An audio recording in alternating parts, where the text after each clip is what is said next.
सम्मान की कीमत हिंदी कहानी। सुबह से ही निधि घर में इधर उधर टहल रही थी।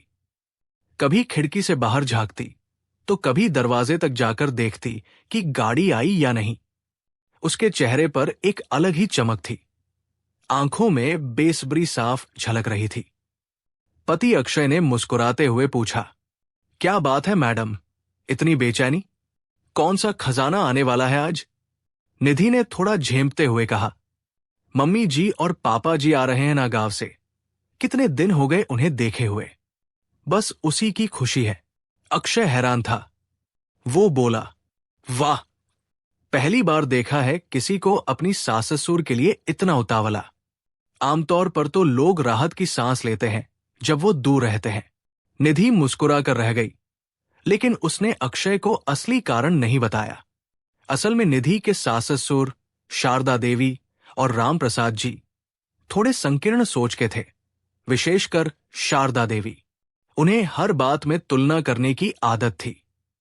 निधि के मायके वालों ने शादी में भरपूर दिया था, लेकिन हर बार कुछ न कुछ कमी निकाल ही ली जाती। निधि, जो कि एक मध्यम वर्गीय शिक्षक परिवार की बेटी थी, शादी के बाद एक अच्छे पढ़े लिखे और संपन्न परिवार में आई थी।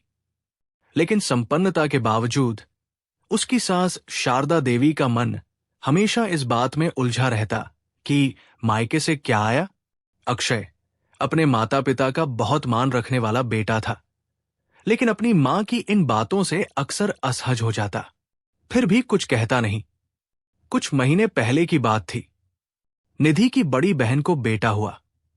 निधि की मां ने बहुत आग्रह करके उसे मायके बुलाया था। शारदा देवी ने भी कोई आपत्ति नहीं जताई, लेकिन जाते जाते इतना जरूर कह गई, देख लेना तुम्हारी मम्मी क्या भेजती है वापस आते हुए। अब बहन के बेटे की खुशी में भी कुछ मिलना चाहिए हमें। निधि ने बस मुस्कुरा कर बात टाल दी थी।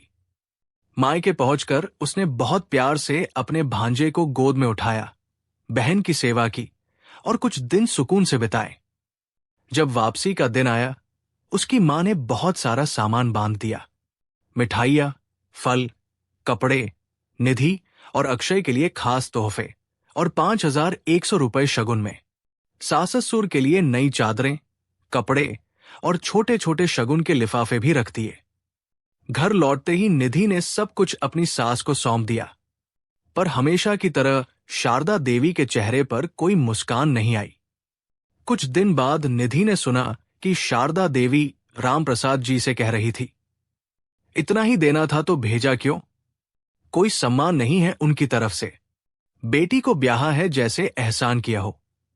निधि ने कुछ नहीं कहा, लेकिन अंदर से बहुत आहत हुई। कुछ हफ्ते बीते। इस बार शारदा देवी के मायके में एक बड़ा समारोह था। उनके छोटे भाई के बेटे की शादी। निधि और अक्षय को भी आमंत्रण मिला, लेकिन अक्षय के ऑफिस में एक अहम प्रोजेक्ट चल रहा था और निधि अकेले जाना नहीं चाहती थी। सो दोनों ने विनम्रता से माफी मांग ली। अब शादी से लौटने के बाद शारदा देवी और राम प्रसाद जी आज ही घर लौट रहे थे। यही वजह थी कि निधि को उनके आने का बेसब्री से इंतजार था। नहीं, ये प्रेम या अपनापन नहीं था, बल्कि उसे ये जानना था कि जिस लेन देन की कसौटी पर उसकी मां को मापा जाता रहा, अब उस कसौटी पर सास के मायके वाले कितने खरी उतरते हैं।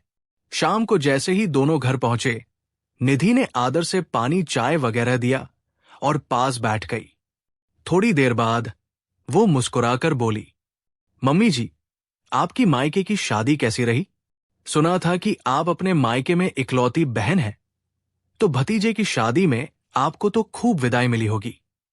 हमें भी दिखाइए ना, क्या क्या मिला आपको? मैं तो बहुत उत्साहित हूं देखने के लिए।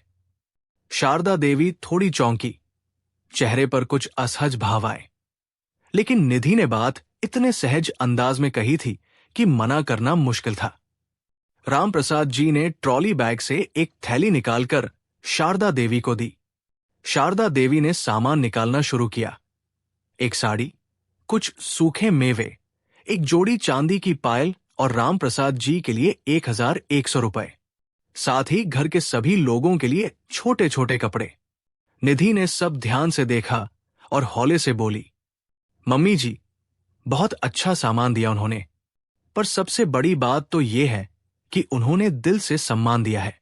वरना आजकल तो लोग कहते हैं लेन देन से रिश्ता चलता है। शारदा देवी अब पूरी तरह असहज हो चुकी थी।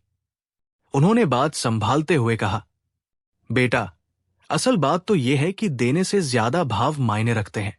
जो लोग खुशी से जो कुछ भी दे दें, हमें उसी में संतोष करना चाहिए।